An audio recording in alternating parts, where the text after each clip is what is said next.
जी तो हम आज की इस वीडियो के अंदर बात करेंगे मजलिस शूरा या पार्लियामेंट के हवाले से जितने आर्टिकल्स हैं। बेसिकली चैप्टर 2 द मजलिस शूरा पार्लियामेंट। अच्छा जी, ये आर्टिकल 50 था आर्टिकल 89 तक जो आर्टिकल्स हैं इस पे मुश्तमिल है।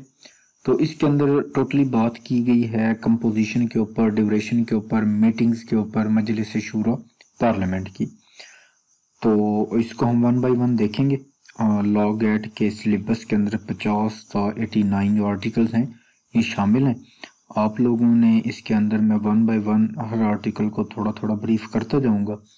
मज़ीद आप लोगों ने बस इतना सा करना है कि इसकी लाइन बाय लाइन इसको आप लोगों ने पढ़ना है, इन आर्टिकल्स को छोड़ना नहीं है बिल्कुल भी। लॉ गेट के हवाले से इंतहाई अहम है, वन बाय वन लाइन आप लोगों ने पढ़ लेना है। मैं जस्ट ब्रीफ करूंगा।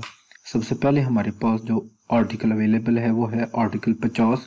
आर्टिकल 50 हमें सिंपली इतना बताता है जी कि इस मुल्क के अंदर, इस पाकिस्तान के अंदर एक मजलिस शूरा यानी कि पार्लियामेंट होगी। पार्लियामेंट जो है वो तीन चीज़ों के ऊपर मुश्तमिल है, एक प्रेसिडेंट, दूसरा जो है आपका नेशनल असेंबली और तीसरा सेनेट, यानी कि बोथ हाउसेज और प्रेसिडेंट। अब पार्लियामेंट से आम तौर पे या जो आम कॉमन मैन है वो जस्ट यही समझता है जी कि जो हाउसेज हैं दोनों, नेशनल असेंबली और सेनेट, पार्लियामेंट इसी को बोलते हैं। नहीं, जो पार्लियामेंट है उसके अंदर प्रेसिडेंट, नेशनल असेंबली और सेनेट ये तीनों शामिल हैं। आर्टिकल 50 जो है वो यहाँ पे ख़त्म हो जाता है जी। जो नेक्स्ट हमारे पास है आर्टिकल वो है article 51, article 51 national assembly.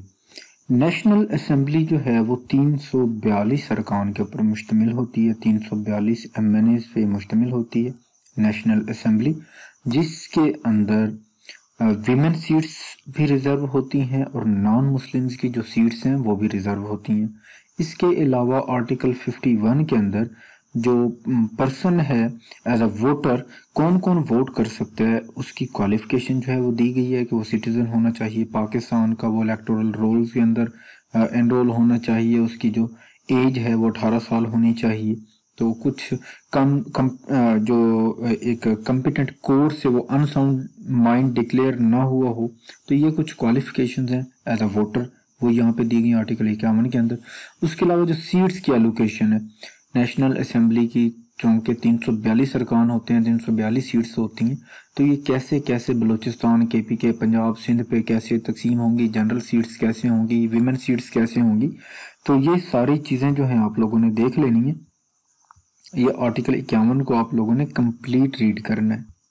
Next है जी हमारे पास आर्टिकल 52 जो कि हमें बताता है कि नेशनल असेंबली का जो ड्यूरेशन है वो कितना होता है।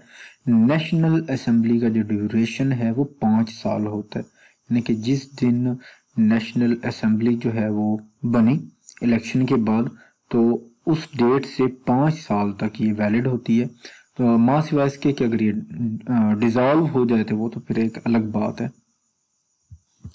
नेक्स्ट है जी हमारे पास आर्टिकल 53 जो कि हमें स्पीकर और डिप्टी स्पीकर जो नेशनल असेंबली का होता है उनके मुतालिक हमें ये बताता है। तो जब भी जनरल इलेक्शन होते हैं तो पहले ही इजलास में पहले ही दिन स्पीकर और डिप्टी स्पीकर का इंतखाब किया जाता है, और जो भी बंदे इलेक्ट होते हैं एज ए स्पीकर और डिप्टी स्पीकर, वो जो है अपनी जिम्मेदारियां एज ए स्पीकर और डिप्टी स्पीकर जो है वो डे फर्स्ट से ही निभाना शुरू कर देते हैं।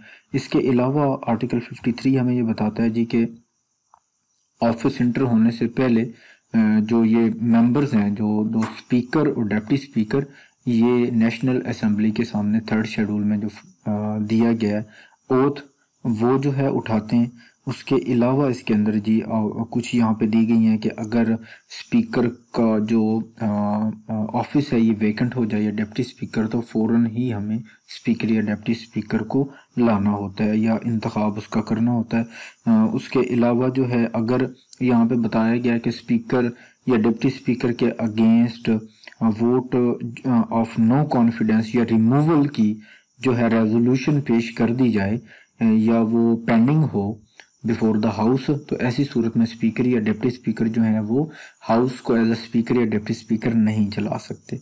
ठीक हो गया। जिसके अलावा यहाँ पे बताया गया कि स्पीकर जो है रिज़ाइन कैसे कर सकता है, वो रिटर्न रिज़ाइन जो है वो प्रेसिडेंट को पेश करेगा। डिप्टी स्पीकर भी प्रेसिडेंट को रिज़ाइन पेश करता है लिख के। उसके बाद यहाँ पे बताया गया जी कि किन किन सूरतों के अंदर स्पीकर और डिप्टी स्पीकर का जो एक ऑफिस है ये वैकेंट होता है। ये वैकेंट होता है जी जब स्पीकर या डिप्टी स्पीकर खुद से रिज़ाइन कर दें, या उनकी जो as member of the assembly जो रुकनीत है वो सीज हो जाए, या उनको रिमूव कर दिया जाए थ्रू रेजोल्यूशन। तो ऐसी सूरत में जो डिप्टी स्पीकर या स्पीकर का ऑफिस है वो वैकेंट हो जाता है। आर्टिकल 53 हमें यहाँ तक बता रहा था जी। नेक्स्ट हमारे पास है आर्टिकल 54। ये समनिंग के हवाले से है, मजलिस शूरा या पार्लियामेंट का आप इजलास कब बुला सकते हैं। तो प्रेसिडेंट जो है टाइम टू टाइम किसी भी वक्त जो बोथ हाउसेज का जो इजलास है मजलिस शूरा का ये बुला सकता है। जॉइंट सिटिंग में भी बुला सकता है, अलग अलग भी पार्लियामेंट का इजलास जो है ये बुला सकता है। इसके अलावा यहाँ पे आर्टिकल 54 के अंदर बताया गया है कि एक साल के अंदर कम से कम 3 सेशन जो हैं ये होने ज़रूरी हैं, यानी कि नेशनल असेंबली के कम से कम 3 बार इस हाउस को इकट्ठा होना ज़रूरी है। 120 दिन के वक्फा जो है एक से दूसरी सेशन के दौरान ना हो, साल के अंदर ये 3 सेशन जो है होना ज़रूरी है। आर्टिकल 54। नेक्स्ट है जी हमारे पास आर्टिकल 55। आर्टिकल 55 हमें बताता है voting in assembly and quorum के हवाले से कि वोटिंग कैसे होती है। वोटिंग जी जितने लोग हाजिर होंगे, अगर वोटिंग हो रही है तो जस्ट वही लोग वोट कास्ट करेंगे और उन्हीं में से ही मेजॉरिटी का फैसला माना जाएगा। ठीक हो गया। उसके बाद जो पर्सन प्रेजाइड कर रहा होगा उस हाउस को यानी कि स्पीकर, वो वोट नहीं देगा मां सिवाय एक सूरत में जब वोट बराबर हो जाए, यानी कि अपोजिशन पार्टी के भी 120 वोट निकले, फॉर एग्जांपल हुकूमती बेंचेस के भी 120 निकले, तो ऐसी सूरत में स्पीकर को इख्तियार हासिल है कि वो वोट करते हुए किसी एक साइड पे चला जाए।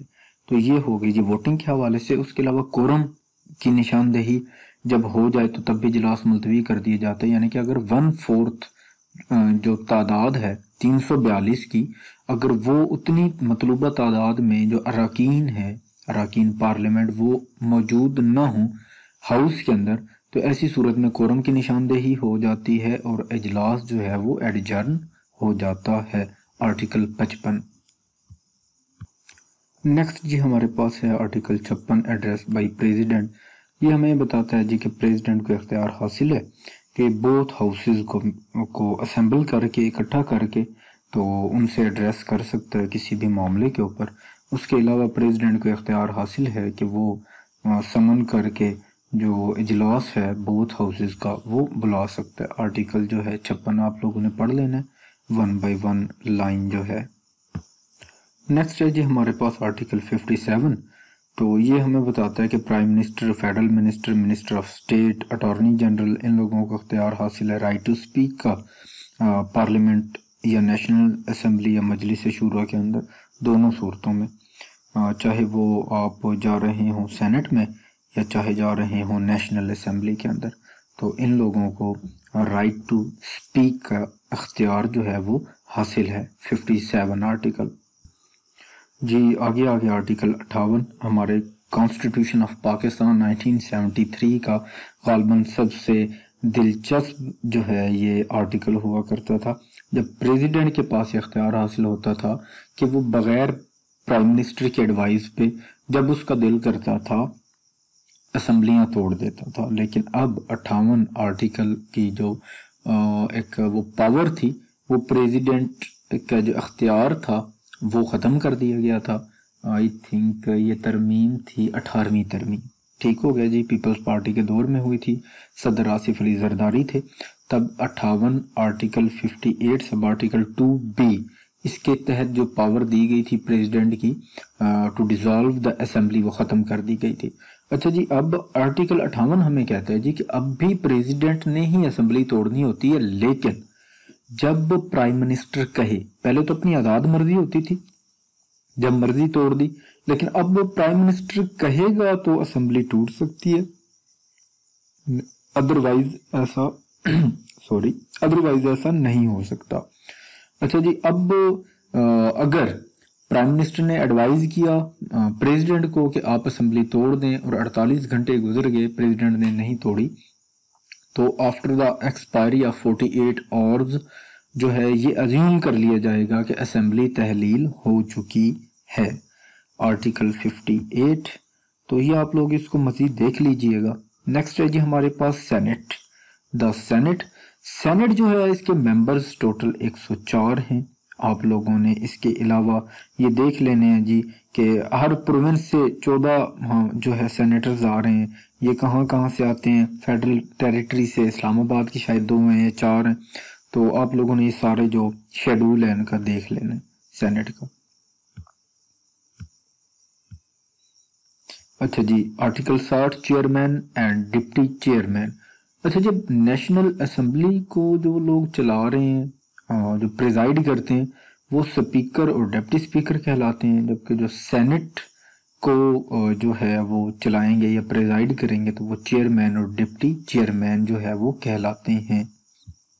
ये भी सेम ही है जो आर्टिकल 60 हमें ये कहता है कि जैसे ही सेनेट का इजलास होगा तो चेयरमैन या डिप्टी चेयरमैन जो है दोनों का इंतखाब फौरन से ही कर लिया जाएगा पहली फुर्सत में जी। इसके अलावा जो टर्म ऑफ ऑफिस है चेयरमैन या डिप्टी चेयरमैन सेनेट की, तो ये 3 साल है।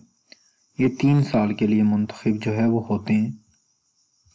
नेक्स्ट जी हमारे पास आर्टिकल 62 है, बड़ा ही अहम है, जो कि हमें बताता है कि क्या क्वालिफिकेशन है मजलिस शूरा या पार्लियामेंट का मेंबर बनने की, यानी कि सेनेटर बनने के लिए या फिर एमएनए बनने के लिए आपको, यानी कि आपके अंदर क्या क्वालिफिकेशंस होनी चाहिए। तो सबसे पहले तो यहाँ पे बताया गया आर्टिकल 62 के अंदर he is the citizen of Pakistan. उसके बाद he is in the case of national assembly not less than 25 years. MNA बनना है तो 25 साल कम से कम एज, और अगर सेनेटर बनना है तो 30 साल एज आपकी मिनिमम होनी चाहिए। तो ये कुछ क्वालिफिकेशंस हैं, आप लोग ये देख लीजिएगा, 1 बाय 1 इनको पढ़ लीजिएगा और याद कर लीजिएगा इनको। उसके बाद जी ये भी बड़ा अहम है article 63 disqualifications for membership of मजलिस शूरा।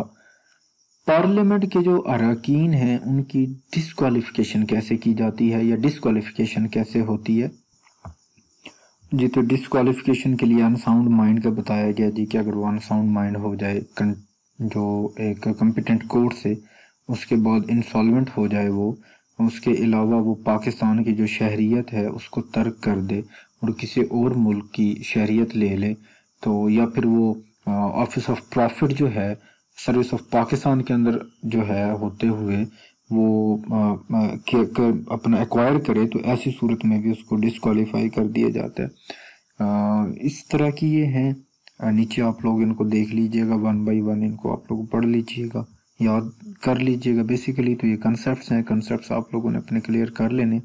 एक्सप्लेनेशन ज़रूर पढ़िएगा इनके अंदर जो एक्सप्लेनेशन दी गई हैं, क्योंकि अक्सर लॉ गाइड के अंदर एक्सप्लेनेशन जो हैं ये आ जाती हैं। तो जी नेक्स्ट है हमारे पास 63A, ये भी बड़ा अहम है।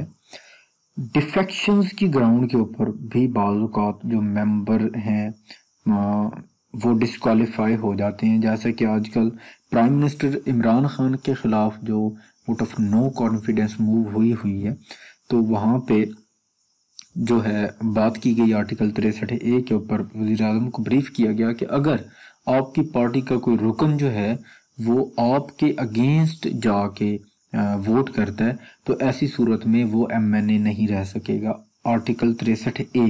तो ये जनाब उन पे अप्लाई हो जाएगा। आर्टिकल 63A जो है वो ये कहता है कि अगर एक बंदा जो है वो मेंबरशिप उसकी एक पार्टी के पास थी, उनके वो टिकट के ऊपर उसने इलेक्शन लड़ा, लेकिन बाद में वो पार्टी बदल ली उसने जाके, और अपनी जो ओरिजिनल पार्टी थी उसको उसने इस्तीफा दिया, रिजाइन किया और किसी और पार्लिमानी पार्टी के पास चला गया, तो ऐसी सूरत में भी वो डिस्क्वालीफाई हो जाएगा from the seat of MNA. ठीक हो गया जी। उसके अलावा अगर जो है हाउस के अंदर कोई वोटिंग हो रही है, پارٹی کی طرف سے کوئی ہدایت آئی ہے جی کہ آپ نے اس کے حق میں ووٹ کرنا ہے یا اس کے اگینسٹ جانا ہے، تو اور ایسی صورت میں آپ کا جو ممبر ہے اگر وہ آپ جو پارٹی کی طرف سے ہدایت آئی ہے اس کے اگینسٹ گیا تو تب بھی وہ ڈسکوالیفائی ہو جائے گا۔